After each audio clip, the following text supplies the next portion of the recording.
देखो, हरिदास जी के चरित्र में आता है, जो महाप्रभु चैतन्य देव के परिकर के थे, कि एक धनी मानी पुरुष वहां से निकला और ये जप रहे थे, हरे कृष्ण कृष्ण कृष्ण हरे हरे, हरे राम राम राम हरे हरे। तो धनी मानी पुरुष के पास दो वैश्याएं नई अवस्था की थी। तो उसने कहा, देखो ये नौजवान बाबा जी कितना भजन में मस्त है। तो उन वैश्याओं ने कहा, हमारी जैसी इनसे पाला नहीं पड़ा होगा इसलिए राम राम जप रहा है। बोले ऐसी बात नहीं है, कोई तेजस्वी महात्मा नजर आते हैं, ऐसे भ्रष्ट होने वाले नहीं है। तो उसने कहा, आप कहो हम इनको भ्रष्ट करके दिखा दें। तो कहा, जितने रुपए कहोगे उतने रुपए देंगे, इनको तुम भ्रष्ट कर दो। दूसरे दिन वो श्रृंगार करके नवीन अवस्था की वैश्या गई, प्रणाम करके बैठ गई। वो जंगल में एकांत कुटिया में नौजवान शरीर पर 3 लाख नाम जोर जोर से उच्चारण करके जपते थे, नियम था उनका। अब हरे कृष्ण वो बाबा बात करने, हरे कृष्ण कृष्ण कृष्ण हरे। अब 3 लाख नाम।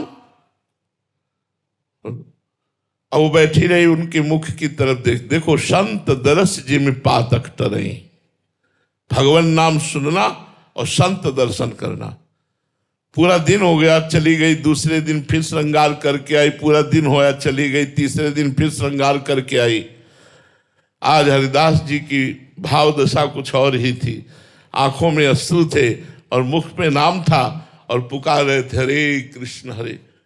वो वैश्या चरणों में लौट गई और कहा, मैं कितनी नीच पापनी हूं कि आप जैसे पवित्र हृदय महात्मा के प्रति ऐसा दोष दर्शन करती हूं।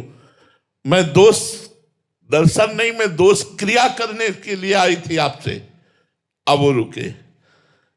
उन्होंने कहा, भगवान श्री कृष्ण सबका मंगल करते हैं। देखो, यहां तुम आई हो, किसी भी भाव से आई हो, तो तुम्हारे ऊपर कृष्ण कृपा है। अगर कृष्ण कृपा ना होती तो तुम मेरे पास आ नहीं सकती थी। इसलिए अब तुम निश्चिंत हो जाओ।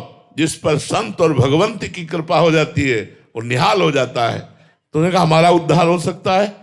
बोले, पक्का हो सकता है। यही नाम जप करो जो हम नाम जप करते। वो नियम लेकर नाम जप करने लगी। आगे चलकर वो हरिदासी कहलाई और भगवान की परम पद को प्राप्त हुई।